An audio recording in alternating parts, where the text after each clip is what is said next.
नमस्कार दोस्तों और के फिजिकल एजुकेशन क्लासेज की यूट्यूब चैनल पर आप सभी का हार्दिक स्वागत। दोस्तों, प्रतिदिन के प्रक्रम के हिसाब से आज अपनी एमसीक्यू सीरीज नंबर 63 रहेगी।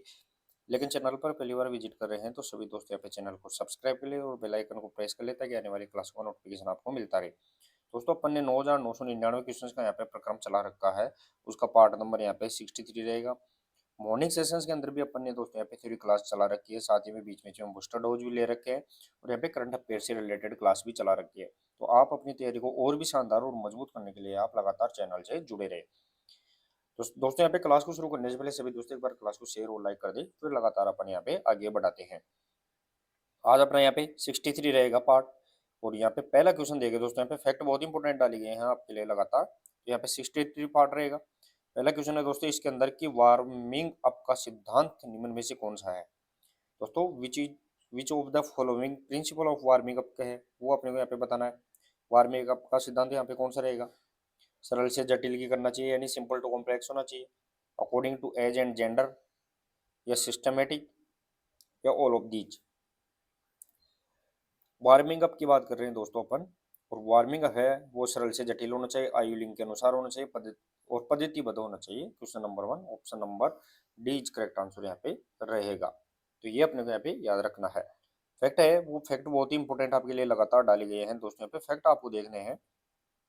फैक्ट देखे दोस्तों, यहाँ पे फैक्ट क्या डाले गए हैं कि वार्मिंग अप शारीरिक गतिविधि के लिए शरीर को तैयार करना होता है। इसमें हृदय गति है यानी हार्ट रेट है, रक्त प्रवाह है, और मांसपेशियों का तापमान धीरे धीरे बढ़ता है। मुख्य सिद्धांत सरल से जटिल, आयु के अनुसार और व्यवस्थित तरीके से करना ताकि चोट से बचा जा सके। ये अपने को यहाँ पे ध्यान रखना है। फैक्ट इंपोर्टेंट डाली गई है, प्रत्येक क्वेश्चन के अंदर ध्यान रखना है दोस्तों। यहाँ पे नेक्स्ट क्वेश्चन नंबर यहाँ पे 2 रहेगा अपना। क्वेश्चन नंबर 2 देखे दोस्तों यहाँ पे कि इलियम, इस्चियम, प्यूबिस हड्डियां है। यानी जो 3 हड्डियां दी गई है आपको, जिसमें पहली है इलियम, इस्चियम और प्यूबिस, जिसे अपन पेल्विक बोन के नाम से जानते हैं दोस्तों। इसे अपन पेल्विक बोन भी इसे अपन बोलते हैं। यानी ये श्रोणि मेखला, दोस्तों यहाँ पे श्रोणि मेखला की हड्डियां होती है। जो बाद 3 हड्डियां होती है लेकिन ये जुड़ के है दोस्तों, यहाँ पे एक हड्डी हो जाती है। तो क्वेश्चन नंबर यहाँ पे 2 option number A is correct answer रहेगा दोस्तों। कुल हिप बोन भी इसे कहते हैं। 3 हड्डियां हैं वो मिलके यहाँ पे एक हो जाती है, फिर 3 हड्डियां मिलके एक हो जाती है। इस प्रकार टोटल 2 हड्डियां इसमें रहती है। देखिए दोस्तों, फैक्ट इंपोर्टेंट दिया गया है।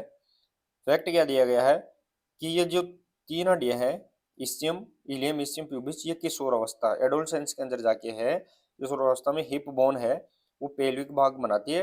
पेल्विक आंतरिक अंगों की सुरक्षा करता है और शरीर के वजन को सहारा देता है। इंपॉर्टेंट है दोस्तों यहाँ पे। ये तीनों ही क्या करती हैं, इसे पेल्विक बोन के नाम से जानते हैं। तो एडोलसेंस के अंदर किशोर अवस्था में जाके क्या हो जाती है, एक हो जाती है, जुड़ जाती है। ये भी अपने को यहाँ पे फैक्ट याद रखना है।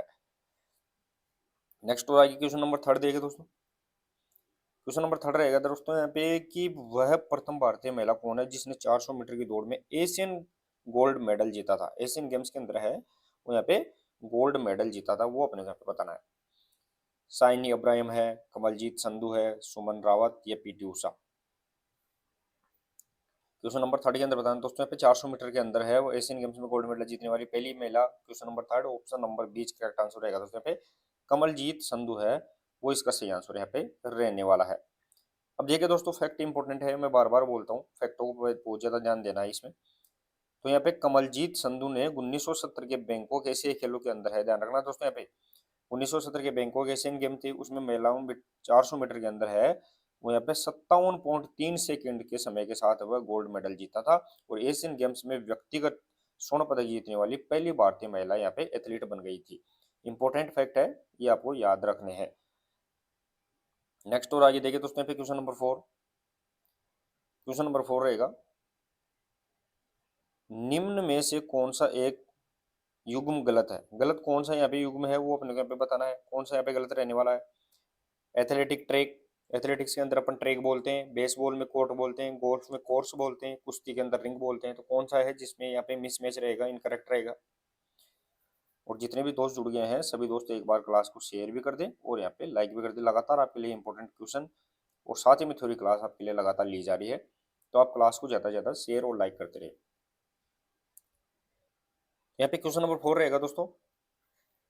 क्वेश्चन नंबर 4 में देखें दोस्तों यहाँ पे कि जो एथलेटिक्स के अंदर है वो ट्रैक होता है, कुश्ती के अंदर यहाँ पे रिंग बोलते हैं, गोल्फ के अंदर कोर्स बोलते हैं, और बेसबॉल के अंदर है वो दोस्तों यहाँ पे क्वेश्चन नंबर 4 का option number B correct answer. इससे अपन बेसबॉल होता है, इस बेसबॉल के अंदर है वो अपन कोर्ट नहीं बोलते हैं, इसे अपन क्या बोलते हैं दोस्तों यहाँ पे। तो फैक्ट देखिए आप, फैक्ट में आपको पता लग जाएगा इसे अपन किस नाम से जानते हैं। तो बेसबॉल में कोर्ट नहीं बल्कि फील्ड या डायमंड आकार का खेल खेला जाता है, ये फील्ड होता है दोस्तों जिसे डायमंड आकार का होता है, इसी में यहाँ पे खेला जाता है, ये भी अपने को यहाँ पे याद रखना है। नेक्स्ट और आगे क्वेश्चन नंबर 5 देखिए दोस्तों। क्वेश्चन नंबर 5 रहेगा दोस्तों यहाँ पे कि किस देश ने आईसीसी के अंडर 19 विश्व कप 2018 जीता। दोस्तों मैं बार बार बताता हूँ कि प्रत्येक एमसीक्यू सीरीज के अंदर अपन कम से कम एक या दो ओल्ड क्वेश्चन यहाँ पे डालते हैं। ओल्ड क्वेश्चन भी अपने धीरे धीरे कवर करने की यहाँ पे कोशिश करेंगे, तो एक एक दो दो क्वेश्चन अपन डालेंगे दोस्तों यहाँ पे, ताकि किस प्रकार क्वेश्चन यहाँ पे पुट हो सकता है वो अपने को यहाँ पे पता नहीं, तो अपन लेके तैयारी है वो शानदार अपन बना के रखेंगे। क्वेश्चन नंबर 5 और option number D correct answer रहेगा दोस्तों। भारत है वो 2018 के अंदर अंडर 19 यहाँ पे विश्व कप 2018 जीतने वाला यहाँ पे विनर कंट्री यहाँ पे रहने वाला है। देखिए दोस्तों यहाँ पे फैक्ट क्या दिया गया है। तो फैक्ट दिया गया है दोस्तों यहाँ पे इंपॉर्टेंट फैक्ट है कि भारत ने 2018 में आईसीसी अंडर 19 क्रिकेट विश्व कप न्यूजीलैंड में जीता था दोस्तों, यहाँ पे न्यूजीलैंड के अंदर जीता। फाइनल में है वो ऑस्ट्रेलिया को है वो 8 विकेट से हराया था, और यहाँ पे अपना चौथा खिताब है वो भी यहाँ पे जीता था, ये भी अपने को यहाँ पे याद रखना है। नेक्स्ट और आगे क्वेश्चन नंबर 6 देखिए दोस्तों।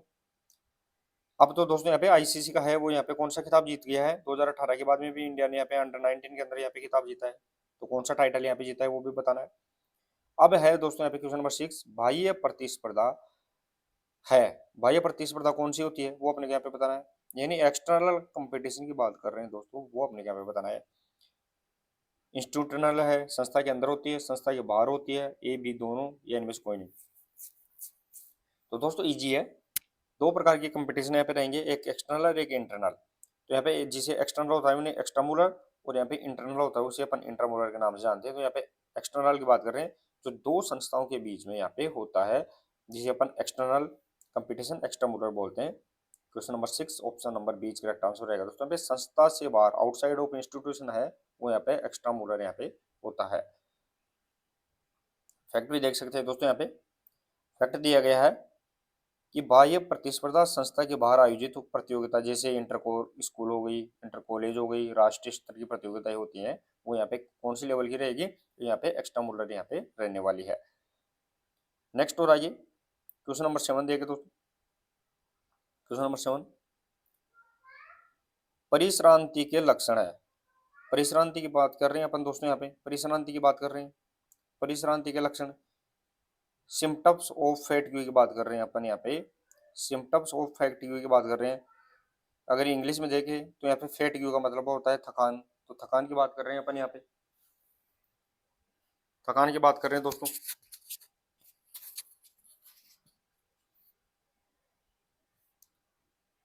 तो यहाँ पे अल्प निद्रा है, अल्प विराम है, सतत कार्य है, यानी लेस सिर्फ लेस रेस्ट या कंटिन्यूस वर्क। यहाँ पे फैटिग्यू आती है, फटीग होती है दोस्तों यहाँ पे। Question number 7 option number D correct answer रहेगा कि यहाँ पे क्या क्या, कि अगर अपन सही तरीके से नींद नहीं लेते हैं, विश्राम सही तरीके से नहीं करते हैं, लगातार वर्क करते हैं, तो अपने क्या आ जाती है, थकान यहाँ पे आ जाती है। फैक्ट देख सकते हैं दोस्तों आप, तो फैक्ट भी वही रहने वाले हैं कि परिश्रांति जिसे अपन थकान बोलते हैं वो अल्प निद्रा, कम विश्राम, बिना रिकवरी के सतत कार्य करने के कारण यहाँ पे बिना रिकवरी के लगातार जो प्रदर्शन करते हैं करते उससे यहाँ पे प्रदर्शन क्षमता है वो यहाँ पे घट जाती है। नेक्स्ट तो आगे क्वेश्चन नंबर 8 देखिए दोस्तों। यहाँ पे क्वेश्चन नंबर 8 रहेगा कि पुरुष एवं महिला के लिए डिस्कस का मान भार है। दोस्तों यहाँ पे भार पूछा गया है, थोड़ा सा इसको करेक्शन करना है। डिस्कस का जो भार पूछा गया है, स्टैंडर्ड भार पूछा गया है, वो अपने को यहाँ पे बताना है भार कितना रहेगा, वेट कितना रहेगा। स्टैंडर्ड वेट की बात कर रहे हैं अपन दोस्तों, यहाँ पे मानक भार है वो कितना रहने वाला है। तो दोस्तों पुरुष की बात करें, मेल एंड फीमेल, उनमें बात करें तो मेल के अंदर है वो यहाँ पे 2 kg होती है डिस्कस, और फीमेल के अंदर है दोस्तों यहाँ पे वो 1 kg की डिस्कस यहाँ पे रहेगी। तो क्वेश्चन नंबर यहाँ पे 8 ऑप्शन नंबर है वो यहाँ पे एज करेक्ट आंसर यहाँ पे रहने वाला है। तो ये अपने को यहाँ पे याद रखना है। क्वेश्चन नंबर 8 के अंदर फैक्ट भी देखिए दोस्तों, यहाँ फैक्ट इंपॉर्टेंट है। तो वो ध्यान रखेगा दोस्तों यहाँ पे पुरुषों के लिए 2 किलोग्राम और साथ ही में महिलाओं के 1 किलोग्राम है वो मानक वजन है। वो सीनियर अंतरराष्ट्रीय स्तर की बात कर रहे हैं दोस्तों यहाँ पे, वो यहाँ पे रहने वाला है। नेक्स्ट और आगे क्वेश्चन नंबर 9 देखे दोस्तों। क्वेश्चन नंबर 9, लंबी कूद में लैंडिंग एरिया से टेको बोर्ड की दूरी कितनी होती है? लंबी कूद में जो टेक ऑफ बोर्ड होता है उससे लैंडिंग एरिया की दूरी कितनी होती है? देखा जाए दोस्तों, अपन जो ये अपना क्या है, ये अपना यहाँ पे लैंडिंग जोन है और ये है अपना यहाँ पे, ये तो अपना लैंडिंग एरिया हो गया और ये अपने यहाँ पे टेक बोर्ड लगाते हैं, ये अपना रनवे हो गया। तो दोस्तों वैसे देखा जाए तो अपन यहाँ पे लैंडिंग एरिया के बिल्कुल पास में लगाते हैं, लेकिन नॉर्म्स और मानक के अकॉर्डिंग है वो अपन 1 मीटर दूर तक भी लगा सकते हैं। तो यहाँ पे अकॉर्डिंग टू ऑप्शन देखे तो यहाँ पे 1 मीटर दूर भी लगा सकते हैं और यहाँ पे लैंडिंग एरिया के बिल्कुल पास में भी लगा सकते हैं। तो यहाँ पे ऑप्शन देखे तो 1 मीटर इसका सही आंसर यहाँ पे रहेगा। तो मानक की बात करें दोस्तों यहाँ पे, तो इसमें देखिए दोस्तों यहाँ पे मानक है जिसे अपन इंटरनेशनल एथलेटिक्स फेडरेशन की बात कर रहे हैं दोस्तों यहाँ पे एमेच्योर। तो यहाँ पे उसके अकॉर्डिंग भी देखें तो लंबी कूद है वो लैंडिंग पिट है वो यहाँ पे टेको बोर्ड ठीक बाद शुरू हो जाता है, लेकिन यहाँ पे अब दूरी है वो IAAF मानकों के अनुसार यहाँ पे तय की जाती है। यानी वो 1 मीटर है वो यहाँ पे दूर भी लगा सकते हैं, ये आपने को यहाँ पे याद रखना है। नेक्स्ट और आगे क्वेश्चन नंबर 10, किस खेल या स्पोर्ट्स के साथ उबेर कप संबंधित है? उबेर कप की बात कर रहे हैं, वो किस खेल से जुड़ा हुआ है? दोस्तों यहाँ पे आपने देखा है एक उबेर कप आता है, दूसरा यहाँ पे थॉम्स कप आता है। थम्स कप आता है। उबेर कप और थम्स कप की बात करें, दोनों ही यहाँ पे किससे रिलेटेड जुड़े हुए हैं? थम्स कप यहाँ पे पुरुष से रिलेटेड, उबेर कप यहाँ पे महिलाओं से संबंधित होता है दोस्तों यहाँ पे। और दोनों ही किसकी प्रतियोगिता है? Question number 10, option number 20 correct answer. Badminton की दोनों प्रतियोगिताएं हैं, ये अपने को यहाँ पे याद रखना है। फैक्ट देख सकते हैं दोस्तों आप, फैक्ट मैंने आपको बताया है दोस्तों यहाँ पे कि जो उबेर कप है वो महिलाओं से संबंधित होता है और साथ ही में दोस्तों यहाँ पे जो थॉम्स कप है वो यहाँ पे पुरुषों से संबंधित होता है और दोनों ही है वो यहाँ पे विश्व चैंपियनशिप यहाँ पे टूर्नामेंट होते हैं, चाहे वो उबेर कप हो और या फिर या वो थॉम्स कप हो, दोनों ही यहाँ पे ध्यान रखना है। नेक्स्ट और आगे क्वेश्चन नंबर 11 देखिए दोस्तों। क्वेश्चन नंबर 11 रहेगा, कौन सा आसन खड़े होकर स्थिति में किया जाता है? यहाँ पे कौन सा आसन है जो स्टैंडिंग पोजीशन के अंदर अपन उसको यहाँ पे करते हैं वो बताना है। दोस्तों आसन होते हैं वो खड़े होकर, बैठकर और लेटकर, 3 प्रकार से अपन आसन को करते हैं। तो उसमें जो स्टैंडिंग पोजीशन आसन है वो यहाँ पे कौन सा रहेगा? धनुरासन है, सर्वांगासन है, कंद्रासन है या फिर ताड़ासन। तो दोस्तों धनुरासन हो गया, लेट कर करते हैं अपन। सर्वांगासन भी लेट कर करते हैं। कंद्रासन है वो बैठ कर करते हैं। तो यहाँ पे जो ताड़ासन है वो खड़े होकर करते हैं। ताड़ का अर्थ होता है यहाँ पे दोस्तों, यहाँ पे नारियल का पेड़ होता है और ये लंबाई वृद्धि करने के लिए है दोस्तों। यहाँ पे क्या करती है, लंबाई को बढ़ाने के लिए है वो ताड़ासन अपन यहाँ पे करते हैं। Question number 11, option number A is correct answer यहाँ पे रहेगा। फैक्ट देखिए दोस्तों यहाँ पे, फैक्ट भी वही दिया गया है कि यहाँ पे जो खड़े होकर किए जाने वाला आसनों में ताड़ासन प्रमुख आदमी होता है, लेकिन जो विकल्प आपको दिए गए हैं वो सभी क्या है, लेट कर किए जाने वाले और बैठ कर किए जाने वाले आसन यहाँ पे रहते हैं। नेक्स्ट और आगे question number 12, the school games federation of India की स्थापना किस वर्ष की गई है? वो अपने यहाँ पे बताना है। दोस्तों यहाँ पे SGFI की बात कर रहे हैं, school games federation of India, SGFI। इसकी स्थापना कब की गई थी? 1950, 19, 54 या 51? क्वेश्चन नंबर यहाँ पे 12 के अंदर बात कर रहे हैं और यहाँ पे option number C is correct answer रहेगा। दोस्तों यहाँ पे 1954 के अंदर है वो SGFI school games federation of India की स्थापना की गई थी। देखिए दोस्तों यहाँ पे इसका कार्य क्या है SGFI का, तो school games federation of India SGFI की स्थापना 1954 में हुई थी। ये स्कूल स्तर पर जो खेल प्रतियोगिता है वो क्या करता है, बढ़ावा देता है। ये भी अपने जो नेशनल स्कूल गेम्स होते हैं दोस्तों नेशनल स्कूल गेम्स होते हैं उन वहां तक है वो पहुंचाने का कार्य है वो SGFI करता है। नेक्स्ट और आगे क्वेश्चन नंबर 13 देखे दोस्तों। क्वेश्चन नंबर 13, 400 मीटर ट्रैक में मार्किंग बिंदु से रनिंग रेडियस की दूरी कितनी होती है? 400 मीटर ट्रैक की स्टैंडर्ड ट्रैक की बात कर रहे हैं अपन, उसमें जो रनिंग रेडियस और मार्किंग रेडियस है उन दोनों में क्या यहाँ पे दूरी रहेगी? मार्किंग रेडियस से, मार्किंग बिंदु से है वो रनिंग रेडियस की दूरी कितनी रहेगी? क्वेश्चन नंबर यहाँ पे 13, option number C is correct answer रहेगा। दोस्तों यहाँ पे 38.18 ध्यान रखना है दोस्तों, यहाँ पे वो यहाँ पे रनिंग रेडियस होता है और मार्किंग रेडियस है वो इससे यहाँ पे 30 क्या रहेगा, 30 सेंटीमीटर है वो इसमें अपन यहाँ पे गठा कर चलते हैं। अब देखिए दोस्तों यहाँ पे साथ ही में दोस्तों यहाँ पे फैक्ट अलग दिया गया है कि 400 मीटर जो ट्रैक होता है, इनर लाइन का रेडियस लगभग यहाँ पे 36.5 मीटर यहाँ पे रहेगा, और स्टेकर है वो मार्किंग सभी लेन के लिए समान दूरी के लिए अपन क्या करते हैं, स्टेकर भी देते हैं। नेक्स्ट और आइए क्वेश्चन नंबर 14 देगा दोस्तों। क्वेश्चन नंबर 14 रहेगा, खेल की प्रमुख चोट कौन सी है? मेजर इंजरी इन स्पोर्ट्स की बात कर रही है, प्रमुख चोट कौन सी खेलों की, वो अपने को यहाँ पे बताना है। स्प्रेन है, स्ट्रेन है, या फिर कंट्यूजन है, या फिर उपरोक्त सभी। तो दोस्तों खेलों के अंदर जो चोटें लगती है वो यहाँ पे question number 14 option number D correct answer रहेगा। इसके अंदर है वो यहाँ पे स्प्रेन है, स्ट्रेन है, कंट्यूजन है। ध्यान रखना दोस्तों, स्प्रेन होती है वो लिगामेंट की चोट होती है, लिगामेंट की जो बोन टू बोन हड्डी को हड्डी से जोड़ता है। स्ट्रेन होता है वो टेंडन की चोट होती है, और ये ध्यान रखना है दोस्तों मसल टू बोन जोड़ता है। ये बहुत बार एग्जाम में पूछा जाता है दोस्तों, यहाँ पे दो चोट इंपॉर्टेंट चोट यहाँ पे पूछी जाती है। फैक्ट भी देख सकते हैं दोस्तों आप। तो फैक्ट में क्या है कि जो खेल में आम चोटें हैं वो स्प्रेन लिगामेंट की, स्ट्रेन मांसपेशियां टेंडन की, कंट्यूजन है वो यहाँ पे चोट लगती रहती है।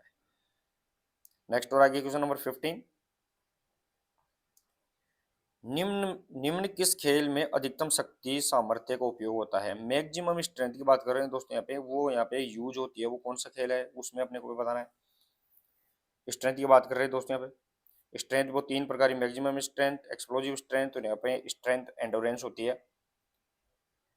बास्केटबॉल, बैडमिंटन, टेबल टेनिस, और यहाँ पे वेट लिफ्टिंग। तो यहाँ पे जो शक्ति की बात करें तो वो यहाँ पे भारी भरकम खेलों के साथ यूज की जाती है। Question number 15 option number D correct answer रहेगा। भारोत्तोलन वेट लिफ्टिंग के अंदर है वो दोस्तों यहाँ पे क्या किया जाता है, मैक्सिमम स्ट्रेंथ का यहाँ पे यूज किया जाता है।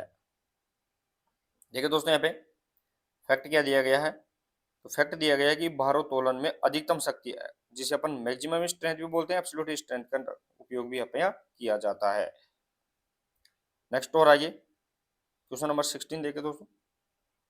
क्वेश्चन नंबर 16 रहेगा दोस्तों अपना कि एकल पीरियोडाइजेशन प्रशिक्षण उपयोगी होता है। दोस्तों यहाँ पे पीरियोडाइजेशन की बात कर रहे हैं। पीरियोडाइजेशन दो होता है दोस्तों यहाँ पे, एकल सिंगल पीरियोडाइजेशन, डबल पीरियोडाइजेशन, और यहाँ पे ट्रिपल पीरियोडाइजेशन भी होता है, लेकिन सिंगल पीरियोडाइजेशन सबसे इंपॉर्टेंट रहेगा। और सिंगल पीरियोडाइजेशन ट्रेनिंग है प्रशिक्षण उपयोगी किसके लिए रहेगा, तो यहाँ पे अग्र पंक्ति के खिलाड़ियों के लिए, नए स्पोर्ट्समैन के लिए, या उपरोक्त दोनों के लिए। तो दोस्तों सिंगल पीरियोडाइजेशन होता है वो ज्यादातर है अपन किसके लिए यूज करते हैं, या तो वो खिलाड़ी नॉर्मल खिलाड़ी होता है, या फिर सीखने वाले खिलाड़ी होते हैं, बिगिनर होते हैं, फ्रंट लाइनर प्लेयर होते हैं, और या जो न्यू स्पोर्ट्समैन होते हैं उनके लिए अपन यहाँ पे यूज करते हैं। क्वेश्चन नंबर 16 और ऑप्शन नंबर यहाँ पे सी इज करेक्ट आंसर, ए और बी इसका सही आंसर यहाँ पे रहेगा। देखिए दोस्तों यहाँ पे फैक्ट क्या दिया गया है, तो सिंगल पीरियोडाइजेशन है वो ज्यादातर अपन नए खिलाड़ियों को, साथ ही में जो न्यू स्पोर्ट्समैन होते हैं और जो यहाँ पे फ्रंट लाइनर प्लेयर उसे भी अपन यहाँ पे देते हैं, प्रशिक्षण यहाँ पे कंडक्ट करते हैं। नेक्स्ट और आगे क्वेश्चन नंबर 17। क्वेश्चन नंबर 17 देखिए दोस्तों यहाँ पे कि आइस हॉकी राष्ट्रीय खेल है, आइस हॉकी है वो किस देश का यहाँ पे नेशनल गेम है, वो अपने यहाँ पे बताना है कौन से देश का नेशनल गेम रहेगा। स्वीडन, डेनमार्क, चाइना, या फिर कनाडा। दोस्तों भारत का अपन राष्ट्रीय खेल देखे तो यहाँ पे हॉकी भारत का राष्ट्रीय खेल है। राज्य खेल देखे राजस्थान का तो वो यहाँ पे बास्केटबॉल है, ये भी अपने को यहाँ पे ध्यान रखना है। अब अपन यहाँ पे देख रहे हैं दोस्तों यहाँ पे जो आइस हॉकी है, question number 17 option number D is correct answer. Canada ध्यान रखना है दोस्तों यहाँ पे, उसका यहाँ पे नेशनल गेम यहाँ पे रहने वाला है। फैक्ट भी देख सकते हैं दोस्तों यहाँ पे आइस हॉकी है वो कनाडा का राष्ट्रीय शीतकालीन खेल भी है। कनाडा का यह नेशनल गेम तो है ही दोस्तों यहाँ पे, और साथ ही में राष्ट्रीय शीतकालीन खेल भी इसे माना जाता है। नेक्स्ट और आइए क्वेश्चन नंबर 18। क्वेश्चन नंबर 18 देखिए दोस्तों यहाँ पे कि निम्न किस खेल समूह में प्रत्येक टीम के पास 7 खेलने वाले सदस्य होते हैं। दोबारा से देखिए दोस्तों यहाँ पे क्वेश्चन को, यहाँ पे कौन सा खेल समूह है जिसमें प्रत्येक टीम के पास है वो 7 खेलने वाले क्या रहते हैं, सदस्य यहाँ पे रहते हैं, वो अपने यहाँ पे बताना है। तो वाटर पोलो और कबड्डी के अंदर रहेंगे। प्लेइंग की बात कर रहे हैं दोस्तों अपन, प्लेइंग मेंबर की बात कर रहे हैं, टीम मेंबर की बात नहीं कर रहे हैं अपन बिल्कुल भी। Baseball, basketball, volleyball, handball, kho kho, शतरंज। तो दोस्तों यहाँ पे ग्रुप के तौर पर देख रहे हैं अपन, क्वेश्चन नंबर यहाँ पे 18 के अंदर option number A correct answer रहेगा कि यहाँ पे वाटर पोलो के अंदर भी 7 प्लेयर खेलते हैं, और साथ ही में दोस्तों यहाँ पे कबड्डी के अंदर भी है, वो ग्राउंड के अंदर है, वो प्लेइंग के अंदर 60 प्लेयर यहाँ पे खेलते हैं। साथ ही में दोस्तों यहाँ पे हैंडबॉल होता है, उसमें भी 7 है, लेकिन साथ ही में वॉलीबॉल के अंदर यहाँ पे 6 होते हैं, इसलिए यहाँ पे ये गलत आंसर यहाँ पे रहने वाला है। अब देखिए दोस्तों यहाँ पे फैक्ट क्या दिया गया है, तो फैक्ट दिया गया है दोस्तों यहाँ पे कि वाटर पोलो और हैंडबॉल में भी प्रत्येक टीम में क्या होते हैं, 7 खिलाड़ी होते हैं, लेकिन यहाँ पे ग्रुप के तौर पर देख रहे हैं अपन, तो यहाँ पे वाटर पोलो और कबड्डी के अंदर यहाँ पे 7-7 प्लेयर यहाँ पे खेलने वाले हैं। नेक्स्ट और आगे क्वेश्चन नंबर 19। चावल गेहूं चावल आलू गेहूं केला दूध तथा गन्ना समृद्ध स्रोत है, यानी रिच सोर्स किसके रहने वाले हैं, वो अपने को यहाँ पे बताना है। इसके अंदर क्या होता है, ज्यादा फैट होता है, प्रोटीन होता है, कार्बोहाइड्रेट होता है, या विटामिन होते हैं। दोस्तों यहाँ पे राइस, पोटेटो, व्हीट, बनाना, मिल्क और शुगर केन है, वो किसके रिच सोर्स यहाँ पे रहने वाले हैं। क्वेश्चन नंबर यहाँ पे 19 के अंदर बताना है, और option number C is correct answer. Carbohydrate ध्यान रखना दोस्तों, यहाँ पे कार्बोहाइड्रेट है उसके यहाँ पे रिच सोर्स यहाँ पे रहने वाले हैं। देखिए दोस्तों फैक्ट क्या दिया गया है, ये खाद्य पदार्थ है मुख्य रूप से कार्बोहाइड्रेट के यहाँ पे रिच सोर्स यहाँ पे रहते हैं। नेक्स्ट और आगे क्वेश्चन नंबर 20। क्वेश्चन नंबर 20 देखिए दोस्तों यहाँ पे कि 29 अगस्त को मनाए जाने वाला राष्ट्रीय स्पोर्ट दिवस का संबंध किससे है, वो अपने को यहाँ पे बताना है। प्रतिवर्ष अपन क्या मनाते हैं, तो नेशनल स्पोर्ट्स डे कब से मना रहे हैं, वो यहाँ पे 2012 से अपन लगातार इसको मना रहे हैं, 2012 से। तो मिल्खा सिंह, पीटी उषा, प्रगट सिंह या ध्यानचंद। पीटी उषा दोस्तों यहाँ पे प्रेजेंट में जो इंडियन ओलंपिक एसोसिएशन है उसके यहाँ पे प्रेसिडेंट है, अध्यक्ष है। साथ ही में दोस्तों यहाँ पे मिल्खा सिंह है जो उसे फ्लाइंग सिख के नाम से जानते हैं। क्वेश्चन नंबर यहाँ पे 20, option number D is correct answer. Dhyanchand ji को है वो दोस्तों यहाँ पे उसकी याद में नेशनल स्पोर्ट डे प्रतिवर्ष यहाँ पे मनाया जाता है। देखिए दोस्तों यहाँ पे फैक्ट क्या दिया गया है, फैक्ट वही दिया गया है कि जो राष्ट्रीय खेल दिवस प्रतिवर्ष 29 अगस्त को मनाते हैं वो मेजर ध्यानचंद जी की जयंती के मनाया जाता है, और इन्हें है वो अपन किस नाम से, तो यहाँ पे हॉकी के जादूगर के नाम से इसे अपन जानते हैं। नेक्स्ट और आगे क्वेश्चन नंबर 21। क्वेश्चन नंबर 21 देखें दोस्तों यहाँ पे कि एक अच्छे शिक्षक का गुण क्या है। एक अच्छे शिक्षक की बात कर रहे हैं दोस्तों अपन, उसका गुण क्या रहने वाला है, ऑनेस्टी है, इंटेलिजेंस, करोज, या फिर ऑल दीज। तो दोस्तों यहाँ पे अच्छा शिक्षक होता है वो ईमानदार, बुद्धिमत्ता, साहस और अपने यहाँ पे चरित्र से परिपूर्ण यहाँ पे होता है। Question number 21, option number D is correct answer यहाँ पे रहने वाला है। देखिए दोस्तों यहाँ पे तो फैक्ट भी वही है कि एक अच्छा जो शिक्षक होता है, टीचर होता है, वो ईमानदार होता है, बुद्धिमत्ता होता है, साहस सहित कई गुण उसके अंदर यहाँ पे मौजूद होते हैं। नेक्स्ट और आगे क्वेश्चन नंबर 22। क्वेश्चन नंबर 22 देखिए दोस्तों यहाँ पे कि शरीर में चर्बी का मुख्य कारण क्या है। शरीर के अंदर जो फैट होती है, बॉडी फैट, उसका मेन कारण क्या है, जिससे ज्यादातर क्या हो जाता है दोस्तों यहाँ पे ओबेसिटी हो जाती है, मोटापा हो जाता है। तो ये आनुवांशिक भी हो सकता है, हेरिडिटी भी हो सकती है, गरिष्ठ आहार यानी हेवी डाइट लेने पर भी फैट बढ़ जाता है, और एक्सरसाइज अपन नहीं करते हैं तो भी अपना यहाँ पे मोटापा है वो फैट है, चर्बी यहाँ पे बढ़ जाती है। तो question number 22, option number D is correct answer यहाँ पे रहेगा। देखिए दोस्तों यहाँ पे फैक्ट भी वही है कि शरीर में अतिरिक्त जो चर्बी होती है, एक्स्ट्रा फैट हो, वो आनुवंशिक कारण, गरिष्ठ आहार के कारण और व्यायाम की कमी के कारण है वो यहाँ पे हो जाता है। नेक्स्ट और आगे क्वेश्चन नंबर 23। क्वेश्चन नंबर 23 देखे दोस्तों कि पेशियां बनती है, मसल्स किससे बनती है, वो अपने को यहाँ पे बताना है। मसल किससे बनेगी दोस्तों, यहाँ पे मसल किससे बनेगी, फास्फोरस से, सिलिका से, कैल्शियम से, या फिर फाइबर कहलाने वाली कोशिकाओं के समय से। तो दोस्तों जो मांसपेशियां होती है, मसल्स होती है, पेशी होती है, वो ध्यान रखना दोस्तों यहाँ पे फाइबर की पेशियों से बनती है, फाइबर कोशिकाओं से बनती है। और फाइबर का जो यहाँ पे दोस्तों फाइबर होते हैं, इन फाइबर का बंडल से है वो यहाँ पे क्या बन जाती है, मसल्स यहाँ पे बनती है। ठीक है दोस्तों यहाँ पे तो पेशियां मसल फाइबर यानी कोशिकाओं के समूह से बनती है। मसल फाइबर है जिसे अपन किस नाम से जानते हैं दोस्तों, यहाँ पे मांसपेशी की कोशिका मसल फाइबर है, उससे यहाँ पे बनती है। नेक्स्ट और आगे क्वेश्चन नंबर 24। क्वेश्चन नंबर 24 देखिए दोस्तों, एन एरोबिक व्यायाम क्रियाओं से आप क्या समझते हैं। एन एरोबिक की बात कर रहे हैं दोस्तों, एरोबिक की बात नहीं कर रहे हैं अपन, बिल्कुल भी एन एरोबिक की बात कर रहे हैं। दो प्रकार की एक्टिविटीज में होती है, मैंने बार बार बताया, एक एरोबिक और दूसरी यहाँ पे एन एरोबिक। तो एरोबिक होती है दोस्तों यहाँ पे एरोबिक वो यहाँ पे O2 की उपस्थिति, ऑक्सीजन की उपस्थिति, और एनएरोबिक होती है यहाँ पे ऑक्सीजन की उपस्थिति में नहीं होती है। तो बिना ऑक्सीजन के अंदर यहाँ पे एनएरोबिक, और ऑक्सीजन में है वो यहाँ पे एरोबिक। तो क्वेश्चन नंबर यहाँ पे 24 option number A correct answer रहेगा दोस्तों यहाँ पे, कि बिना ऑक्सीजन के अंदर जो क्रिया की जाती है, जैसे 100 मीटर हुआ, वेट लिफ्टिंग हुई, जिम्नास्ट हुआ, तो ये एनएरोबिक यहाँ पे एक्टिविटीज यहाँ पे रहती है। फैक्ट देखिए दोस्तों यहाँ पे, तो एनएरोबिक व्यायाम ऑक्सीजन बिना ऑक्सीजन की ऊर्जा प्रदान करता है और छोटी अवधि की तीव्र गति की यहाँ पे गतिविधियां इसके अंदर यहाँ पे आयोजित की जाती है। नेक्स्ट और आगे क्वेश्चन नंबर 25 देखें दोस्तों। क्वेश्चन नंबर 25 रहेगा कि फार्ट लेक प्रशिक्षण पद्धति किसके विकास के लिए उपयोग में लाई जाती है। फार्ट लेक की बात कर रहे हैं दोस्तों यहाँ पे, जिसे अपन स्पीड प्ले के नाम से जानते हैं, इसे अपन स्पीड प्ले के नाम से भी जानते हैं, और ये स्वीडिश शब्द होता है दोस्तों यहाँ पे, स्वीडिश शब्द है। और फार्ट लेक प्रशिक्षण किसके लिए अपन डेवलपमेंट के लिए करते हैं, स्ट्रेंथ के लिए, फ्लेक्सिबिलिटी, एंडोरेंस या पेस के लिए। क्वेश्चन नंबर यहाँ पे 25 के अंदर बताना है।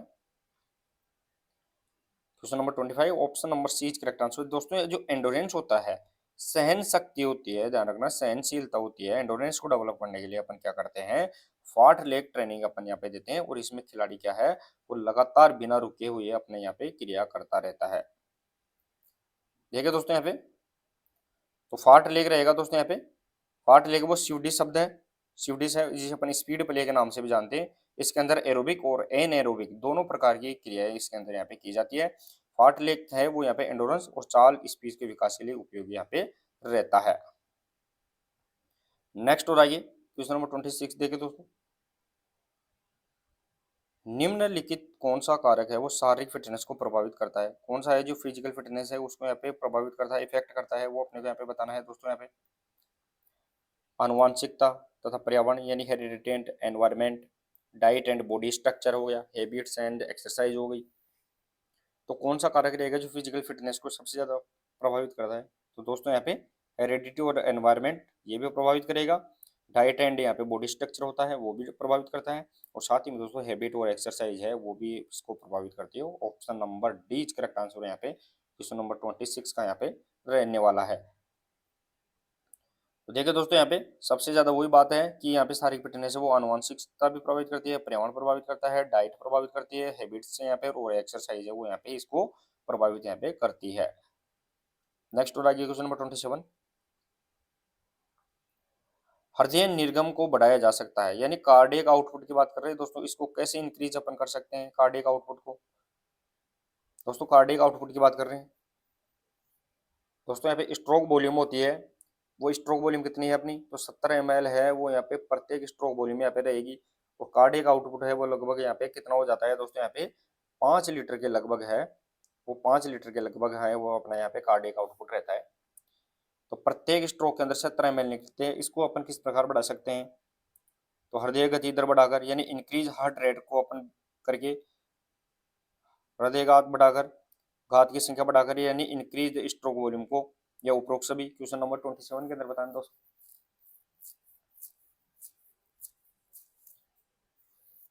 क्वेश्चन नंबर यहाँ पे 27 option number C correct answer रहेगा दोस्तों, यहाँ पे ए और बी इसका सही आंसर यहाँ पे रहने वाला है, यानी हार्ट रेट को बढ़ाकर भी और स्ट्रोक वॉल्यूम है दोनों को बढ़ाकर अपन क्या करते हैं, कार्डियक आउटपुट है उसको अपन बढ़ा सकते हैं।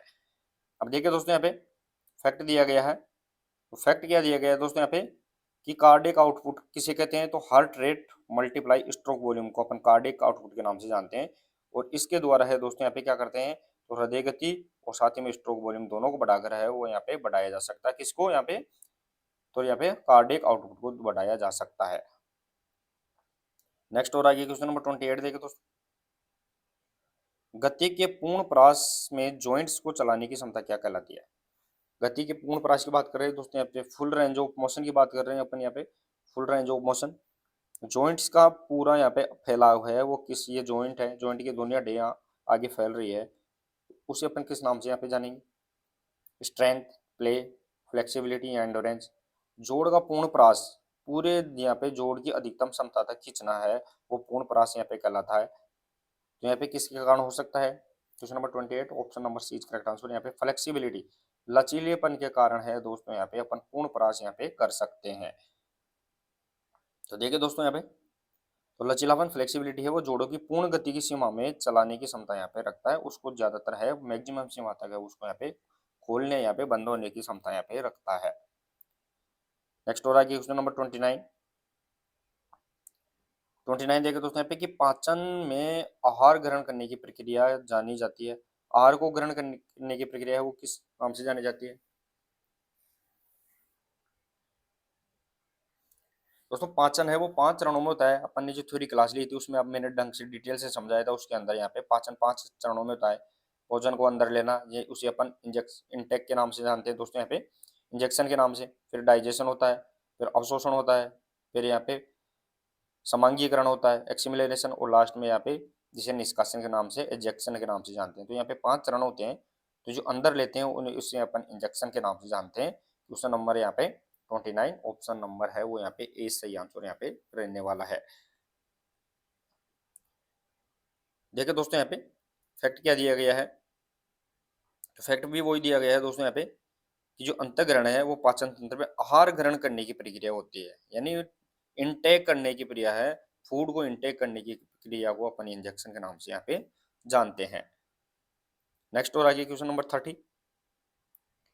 क्वेश्चन नंबर 30 देखे दोस्तों यहाँ पे कि शारीरिक शिक्षण के मुख्य उद्देश्य है। शारीरिक शिक्षण के मुख्य उद्देश्य कौन से हैं? फिजिकल एजुकेशन के यहाँ पे मेन ऑब्जेक्ट है वो यहाँ पे कौन से रहने वाले हैं, वो अपने को यहाँ पे बताना है। क्या रहेगा दोस्तों यहाँ पे? शारीरिक उपयोगिता का विकास, मानसिक उपयोगिता का विकास, व्यक्तित्व विकास या मानव का समग्र विकास। तो फिजिकल एजुकेशन का जो अगर मेन ऑब्जेक्ट देखे तो वो व्यक्ति का समग्र विकास है, यानी होल डेवलपमेंट है वो इसका यहाँ पे रहने वाला है। क्वेश्चन नंबर यहाँ पे 30 ऑप्शन नंबर है यहाँ पे डी इसका यहाँ पे सही आंसर यहाँ पे रहने वाला है, समग्र विकास, जिसके अंदर शारीरिक विकास, मानसिक और व्यक्तित्व विकास, पर्सनल डेवलपमेंट यहाँ पे आ जाते हैं।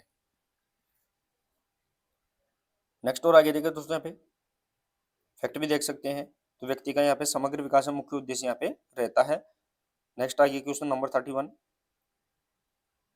क्वेश्चन नंबर 31 देखिए दोस्तों यहाँ पे कि निम्न में से क्या एचआईवी संचरण का एक रूप नहीं है, यानी एचआईवी को फैलने का कौन सा यहाँ पे तरीका नहीं है।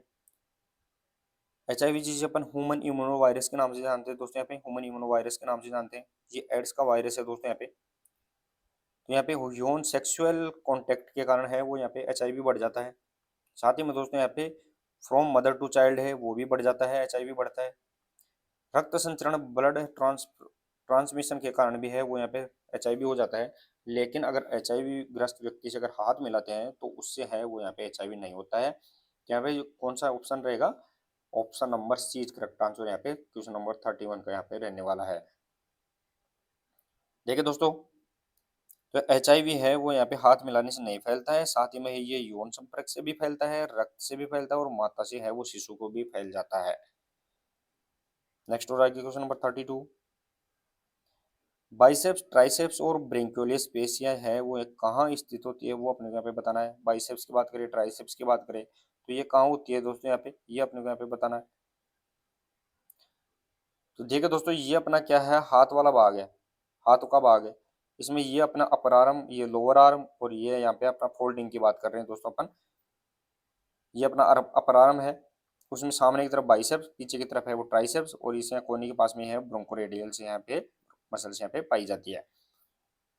तो ये कहाँ पाई जाएगी दोस्तों? यहाँ पे निचली भुजा, ऊपरी पाँव, निचले पाँव या ऊपरी भुजा। क्वेश्चन नंबर यहाँ पे 32 option number D is correct answer, upper arm के अंदर है वो यहाँ पे पाई जाती है। ठीक है दोस्तों, यहाँ पे फैक्ट भी वही रहेगा कि जो अपर, साथ ही में दोस्तों जो बाइसेप ट्राइसेप्स है ब्रोंकोलियस है वो ऊपरी भुजा के अंदर पेशी होती है, यानी यह लोअर आर्म में नहीं बल्कि यहाँ पे अपर आर्म के अंदर यहाँ पे पाई जाने वाली मसल्स यहाँ पे रहेगी। नेक्स्ट हो रहा है क्वेश्चन नंबर 33।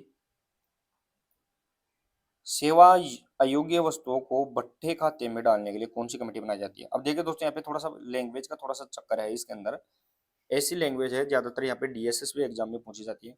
भट्ठे खाते का मतलब है दोस्तों यहाँ पे अपन इसे किसी कमेटी, किसकी बात करें तो अनसर्विस की जो आइटम होते हैं उससे अपन कौन सी कमेटी के द्वारा है उसको अपन खारिज करवाते हैं, स्कूलों के अंदर है या फिर कोई ऑफिस के अंदर है। तो दोस्तों दो प्रकार के अपन रजिस्टर बनाते हैं। एक वो रजिस्टर जो स्थायी सामग्री का होता है, दूसरा यहाँ पे अस्थायी का। स्थायी के अंदर लंबा समय तक सामान चलता है, कोई दिक्कत नहीं आती है, लेकिन अस्थायी होता है उसमें अंदर जैसे कोक हुआ, बॉल हुई, रैकेट हुआ, लकड़ी की वो वस्तु है वो हर साल खत्म हो जाती है, तो उनको है वो डिस्पोज करने के लिए है, उनको कंज्यूम करने के लिए है, कौन सी कमेटी बनाई जाती है? क्वेश्चन नंबर यहाँ पे 33, option number C is correct answer. उसे अपन बट्टा खाता कमेटी के नाम से जानते हैं, यानी राइट ऑफ अकाउंट कमेटी के नाम से उसे जाना जाता है। Option number C is correct answer यहाँ पे रहेगा। तो देखिए दोस्तों, यहाँ पे फैक्ट भी वो दिया गया है कि सेवा की जो अयोग्य वस्तु हो जाती है, यूजलेस वस्तु है, अनयूज वस्तु हो जाती है, उसे अपन क्या करते हैं, बट्टा खाता कमेटी के द्वारा उसे खारिज करवा देते हैं। नेक्स्ट और आगे क्वेश्चन नंबर 34, चार महिला 400 मीटर के लिए कितनी ऊंची बाधा की जरूरत यहाँ पे रहती है? जो बाधा होती है, हर्डल होता है दोस्तों, यहाँ पे इस हर्डल की अब अपन बात कर रहे हैं। तो 400 मीटर की बात करें और वो भी बात करें अपन फीमेल के लिए, तो वो यहाँ पे कितनी हाइट रहेगी इसकी, वो अपने को यहाँ पे बताना कितनी हाइट है यहाँ पे रहने वाली है। क्वेश्चन नंबर यहाँ पे 34 के अंदर बताना है। Question number 34, option number B correct answer रहेगा दोस्तों। यहाँ पे 0.762, ध्यान रखना है दोस्तों, यहाँ पे 0.762 यहाँ पे क्या रहेगी, मीटर्स के अंदर है यहाँ पे रहने वाली है, या फिर 76.220 सेंटीमीटर के अंदर भी अपन इसे मान सकते हैं। अब देखिए दोस्तों, यहाँ पे फैक्ट क्या दिया गया है, तो फैक्ट दिया गया है दोस्तों यहाँ पे कि जो 400 मीटर के लिए है, उसके अंदर जो मेंस की होती है, मेंस की बात करें तो वो तो ध्यान रखना है दोस्तों, यहाँ पे 400 मीटर के अंदर मेंस के लिए है वो यहाँ पे 0.914 मीटर रहेगा, और फीमेल की बात करें वो ध्यान रखना है 0.762 मीटर यहाँ पे रहती है।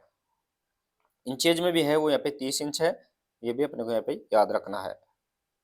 नेक्स्ट और आगे क्वेश्चन नंबर 35 देखे दोस्तों यहाँ पे कि विटामिन डी कौन से शरीर अंग या तंत्र को सशक्त करने में सहायक होता है? विटामिन डी जिसे अपन कैल्सीफेरोल के नाम से जानते हैं दोस्तों, इसे विटामिन डी को अपन किस नाम से जानते हैं दोस्तों? यहाँ पे कैल्सीफेरोल के नाम से जानते हैं। और ये किसको मजबूत करता है? Digestive system, nervous system, teeth and bone, या उपरोक्त सभी, या उपरोक्त में से कोई नहीं। तो यहाँ पे देखा जाए तो विटामिन डी है वो सूर्य की किरणों से ज्यादातर मिलता है अपने को, यहाँ पे प्राकृतिक विटामिन है, कैल्सीफेरोल है, और यहाँ पे जो दांत और हड्डियां होती हैं यानी जो टीथ एंड बोन होती है वो यहाँ पे ज्यादातर है वो विटामिन डी के द्वारा यहाँ पे मजबूत की जाती है। फैक्ट भी देख सकते हैं दोस्तों यहाँ पे, तो विटामिन डी है वो हड्डियों को और दांतों को क्या करता है, मजबूत स्ट्रॉन्ग करने के लिए मदद करता है। नेक्स्ट और आगे क्वेश्चन नंबर 36 देखे दोस्तों यहाँ पे कि किस स्पोर्ट्स के साथ ड्रिबलिंग, साथ ही में शॉट, स्ट्रोक, पास, डोज, ये शब्द यहाँ पे जुड़े हुए हैं, वो अपने को यहाँ पे बताना है। कौन सा यहाँ पे स्पोर्ट है जिसके साथ ये शब्दावली यूज की जाती है? Hockey, basketball, shooting, water polo. Question number अपन 36 की बात कर रहे हैं दोस्तों, और option number A is correct answer. Hockey के साथ में दोस्तों यहाँ पे जो शब्दावली है, चाहे ड्रिबल है, शॉट है, स्ट्रोक, पास और यहाँ पे डोज है, वो इसके अंदर यहाँ पे यूज किए जाते हैं। तो ऑप्शन भी, फैक्ट भी है वो यहाँ पे हॉकी से रिलेटेड यहाँ पे शब्दावली रहेगी। नेक्स्ट और आगे क्वेश्चन नंबर 37 देखिए दोस्तों, कैंप का मुख्य उद्देश्य क्या है? मेन पर्पज ऑफ यहाँ पे कैंपिंग है वो अपने को यहाँ पे बताना है, क्या रहेगा?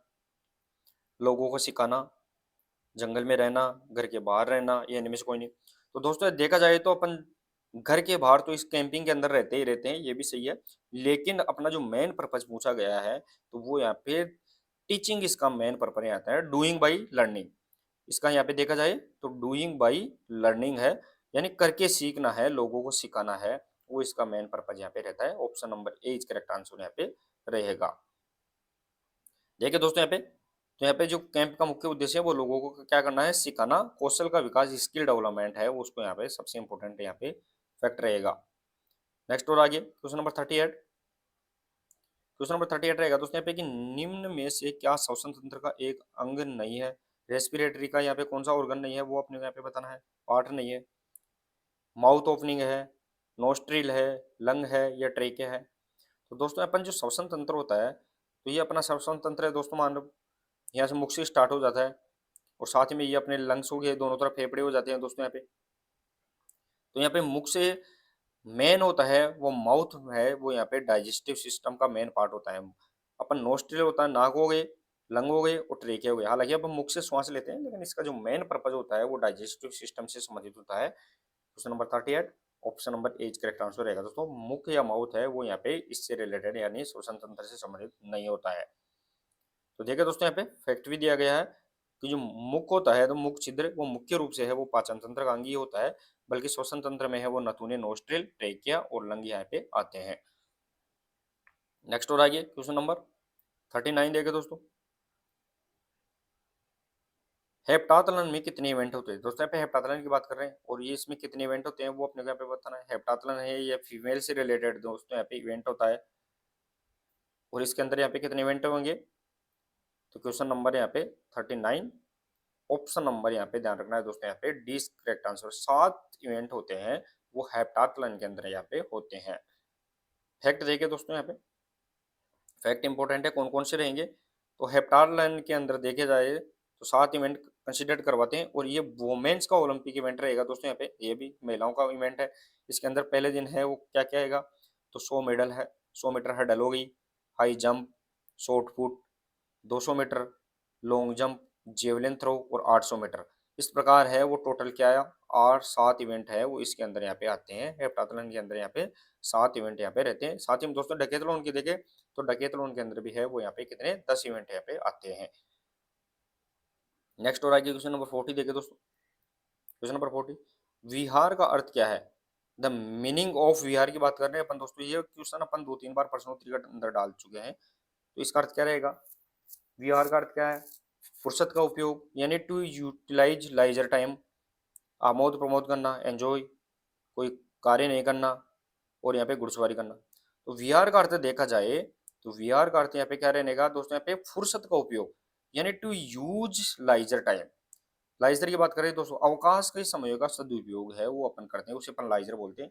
अब अवकाश के समय है उसका सदुपयोग कैसे भी कर सकते हैं? एंजॉय लेके भी कर सकते हैं, कार्य नहीं करके भी ले सकते हैं, घुड़सवारी करके भी ले सकते हैं। तो यहाँ पे मेन पर्पज यहाँ पे रहेगा वो फुर्सत का उपयोग, लाइजर टाइम है उसका यहाँ पे यूटिलाइज करना रहेगा। देखिए दोस्तों यहाँ पे फैक्ट भी दिया गया है। तो फैक्ट क्या दिया गया है दोस्तों यहाँ पे, कि जो विहार का अर्थ होता है वो अवकाश के समय का उचित उपयोग है वो करना यहाँ पे होता है। तो चलिए दोस्तों, आज की प्रश्नोत्तरी में है ये 40 एमसीक्यू जो अपन ने यहाँ पे सेलेक्ट किए थे। कितना स्कोर आप कर पाए हैं वो जरूर बताइए। क्लास कैसी लगी वो भी जरूर बताइए।